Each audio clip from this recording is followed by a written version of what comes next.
half a day, and welcome to Coffee with the Candidates. This series was created to educate and inform Guam's voting population on the positions candidates running for office take on some of the island's most controversial topics. Stopping by for this episode, Democrats Jose Pedo Terlaje and Celestin Babauta. Stay tuned to find out what they have to say.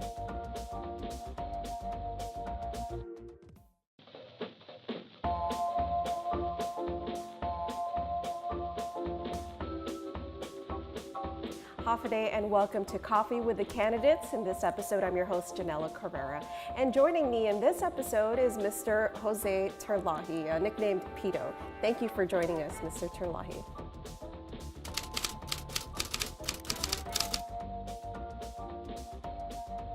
Thank you for having me. And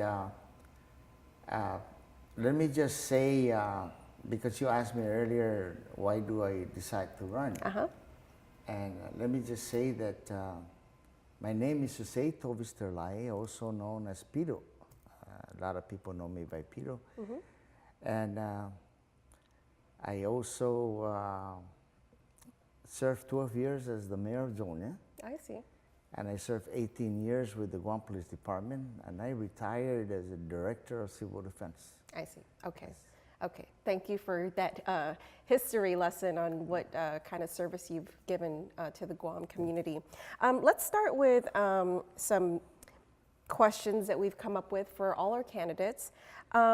If you are elected to serve as a senator, what would be your first initiative, your first legislative initiative? Actually, law enforcement, corruption, and even, suicide prevention program. Is there something in particular in those two arenas that you identify with? Well, I want to touch on the suicide prevention program because we're not really hearing those type of programs happening nowadays. And if you look at the record, Guam has the highest incident of suicide. That's right. Per capita. I see. So I want to concentrate on that and forcefully do that into a program and create a task force under the Guam Police Department. Ah, I see. Okay. Now, in terms of legislative actions that have happened in the past 4 years, is there something that you disagree with that's happened? I disagree with the sales tax. Because once they implement the sales tax this coming October, it's going to really have a negative impact not only on the businesses, but the buyers, the consumers. And hopefully they roll back on that sales tax. I don't believe in raising taxes.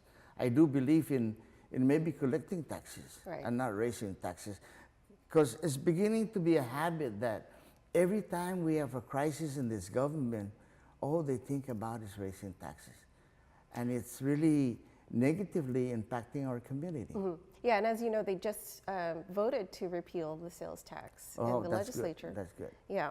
So if you were elected and you are running on the Democratic ticket. Yes, ma'am.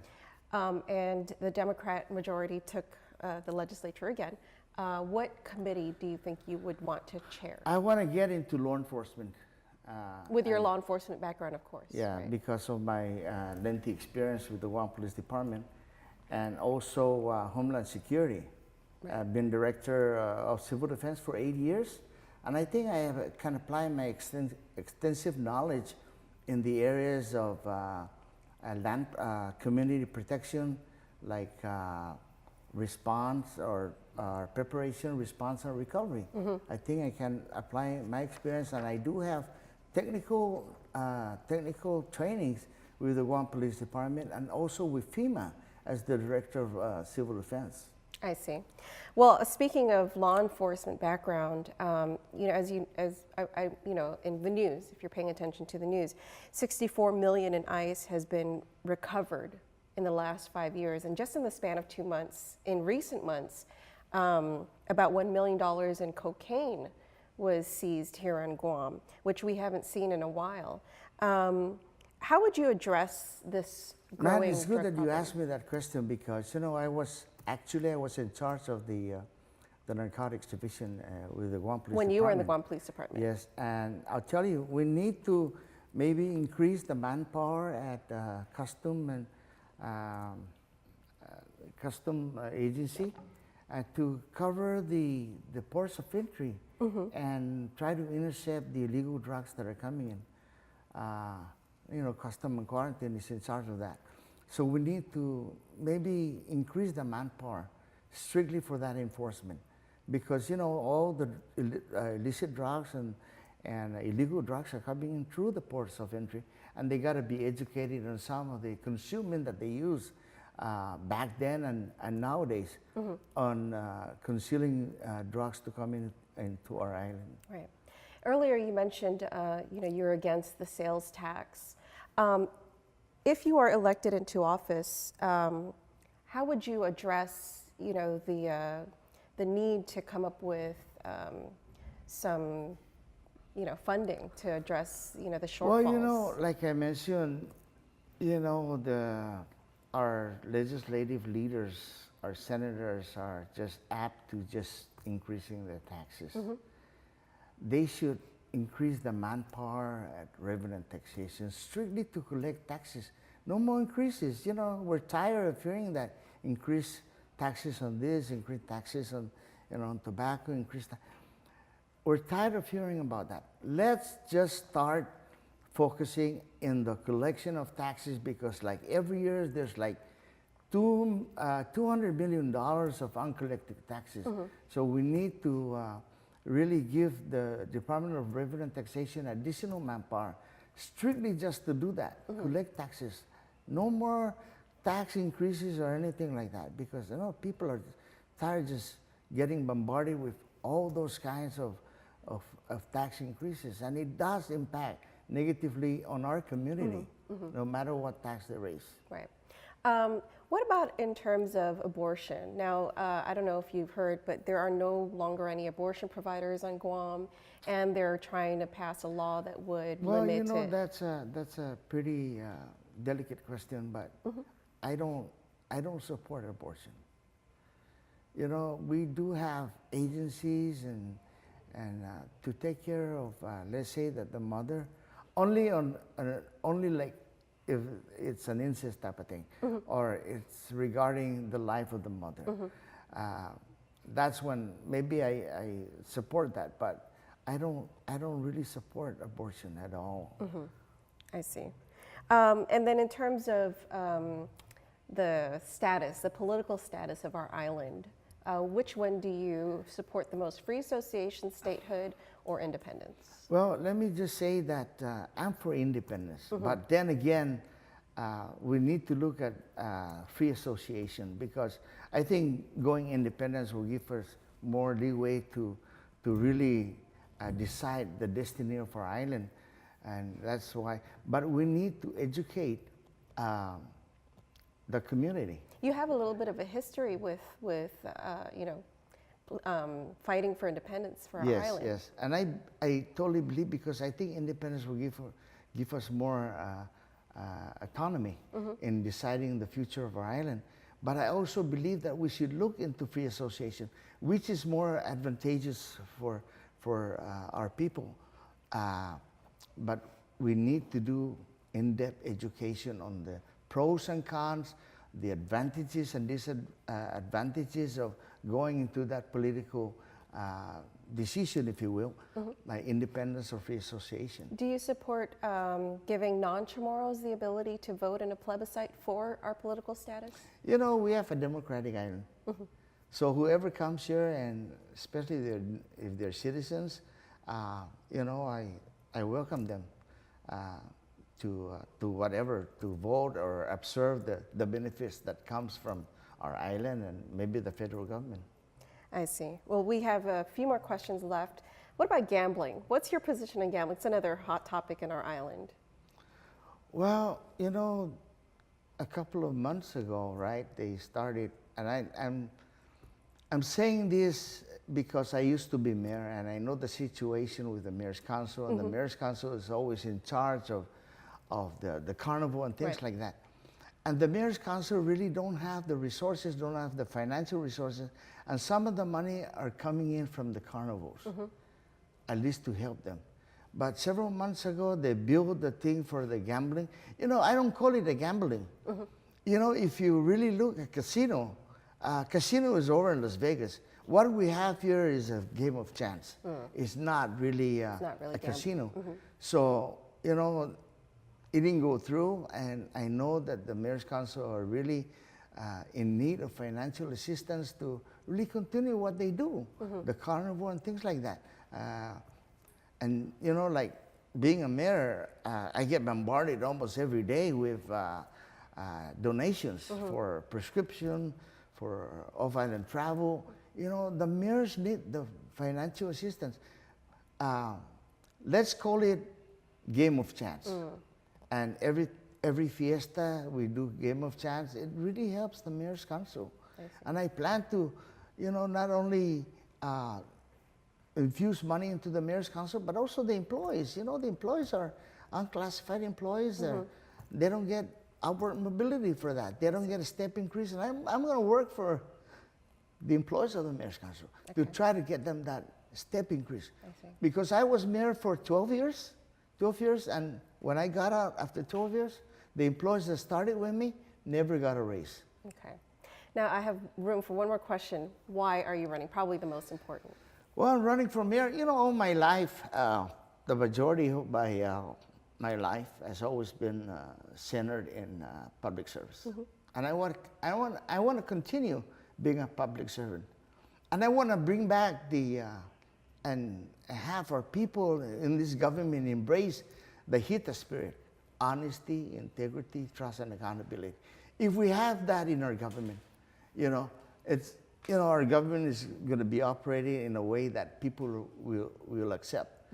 So I want to bring back this HITA spirit. And with that, I humbly ask the people of Guam to give me one of their votes. And I'll do whatever I can. And my voice down at the legislature will be the voice of the people. Because I'm not just going to go out and just say things out of control, if you will. But I want to remain in dialogue with the people out there in as far as creating laws and things like that. All right. Well, thank you so much, Mr. Terlaje. We wish you the best of luck in your campaign. Thank you. All right. Well, that's it for Mr. Terlaje. We'll be right back after this short break.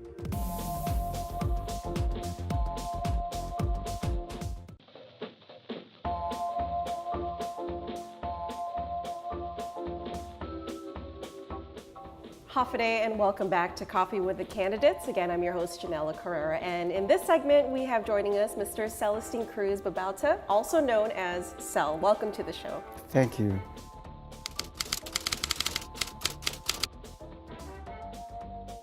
Thank you for joining us, and thank you for agreeing to be a part of this show.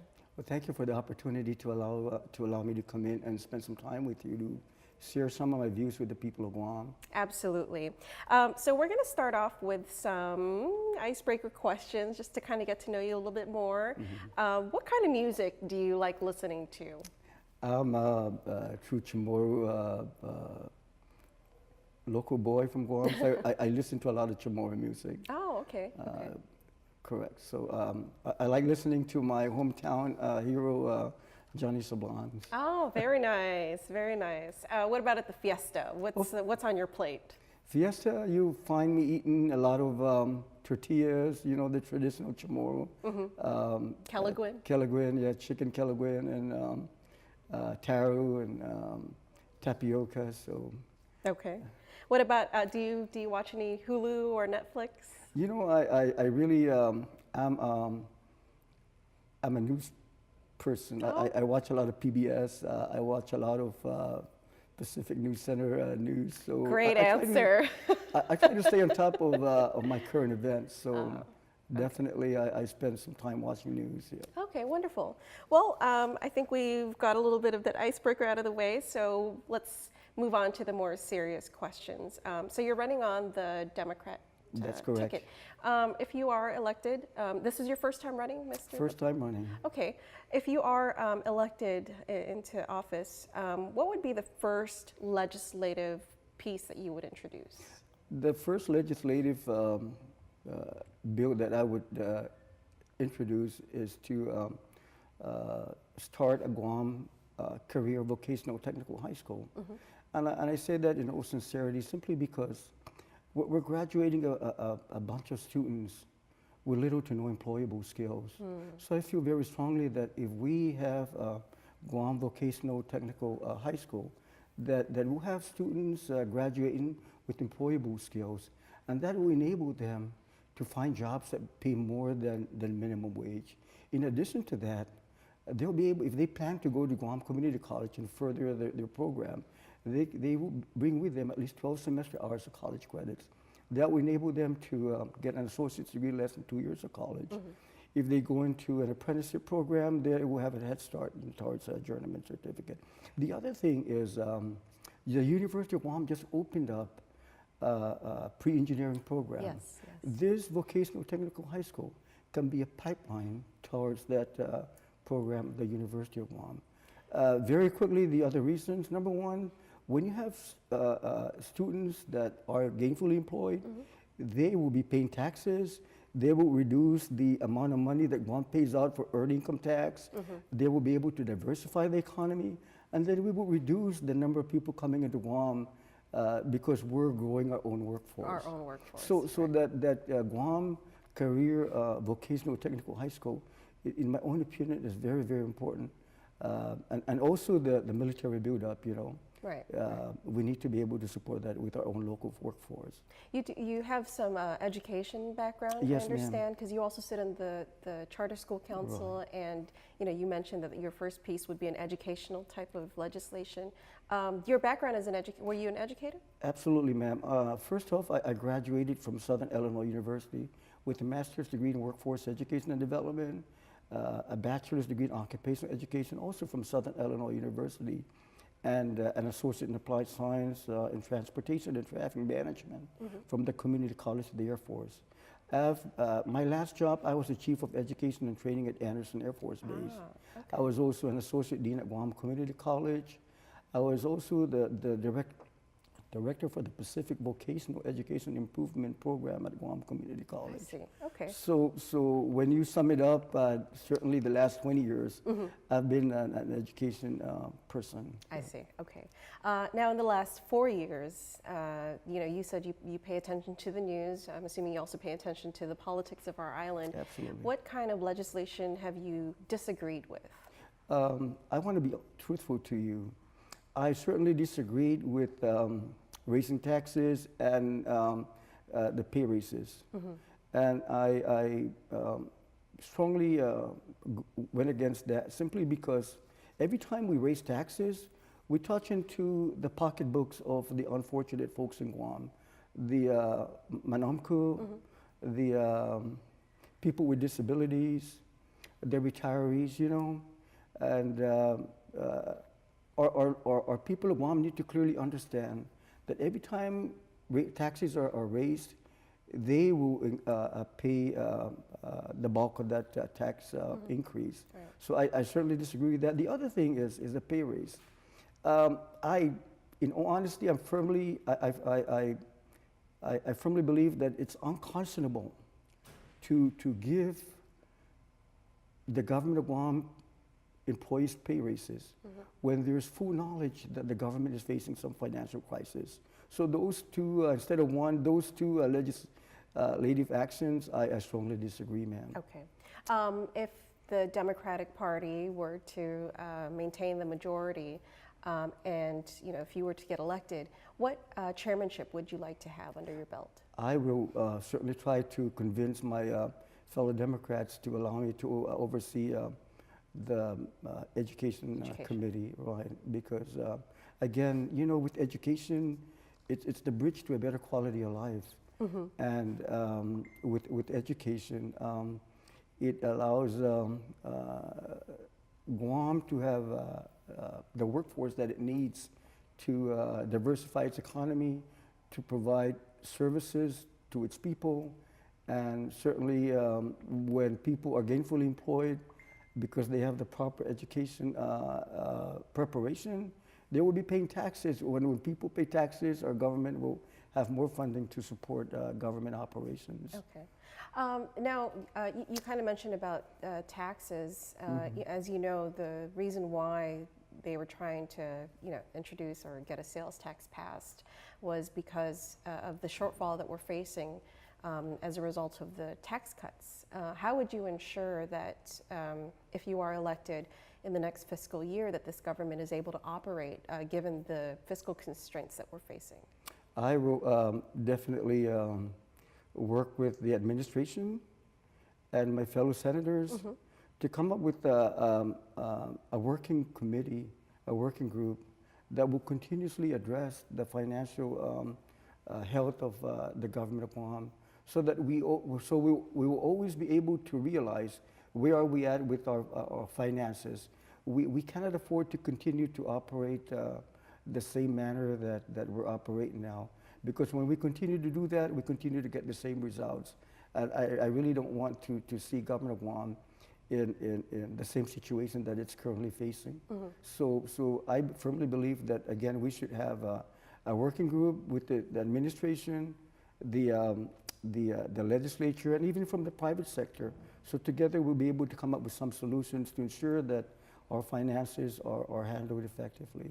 Is this your first time running for office? Absolutely, it's my first time. Oh, wow, okay. Can you tell us why you've decided to run? Janella, I am offering the people of Guam my education, my experience, and my desire to serve the people of Guam. I've already mentioned my education, my background. In addition to education, I was in the United States Air Force for over 20 years and achieved the highest enlisted rank. Only 1% of the total enlisted rank make the highest rank. Wow. So I was engaged in a lot of leadership and management positions. In addition to my education background, I was a telecommunication systems manager. I was a mechanical systems manager. I was airport operations manager. So I have a broad experience that I can certainly avail to helping the government of Guam operate. Okay. So. And that's why you. Absolutely. So that's why I decided to go ahead and do my best to run. And if elected, I will provide my best to the people of Guam. Okay. And I have room for about one more question. Sure. In terms of the island's political status, which one do you identify with the most? Independence, free association, or You know, I've served the United States flag for over 20 years, and I've traveled to many countries. I lived in Turkey, I lived in Japan, I lived in Korea, I lived in Germany, I lived in California. Of course, I lived in Guam and Hawaii. And you know what? In all the places that I've been to, nothing beats the United States of America.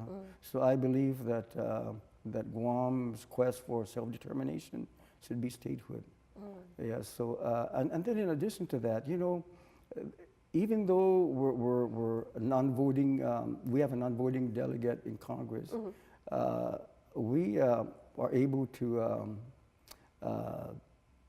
continue to have our freedom of speech and religion, and then the amount of aid that the federal government provides to Guam, it's unimaginable. You know, if we decide to go in a different direction, where are we going to get our resources to fix our roads? Where are we going to get our resources to help the unfortunate people on, you know, social programs? Where are we going to get monies for our education system? So really, I firmly believe that with statehood, we will then be able to have elected representatives that will be able to fight for us with voting rights in Congress, you know, and hopefully we'll be able to have more benefits. Okay. All right. Well, thank you so much, Mr. Babauta, for joining us on this show and your great answers. And we wish you the very best of luck in your campaign. Thank you very much. And again, I appreciate the opportunity to come before you. Absolutely. All right. Well, thank you again to my guests on this show, Mr. Jose Terlaje, and of course, Mr. Cel Babauta. And thank you all for joining us and watching this episode of Coffee with the Candidates. We'll see you all again next time.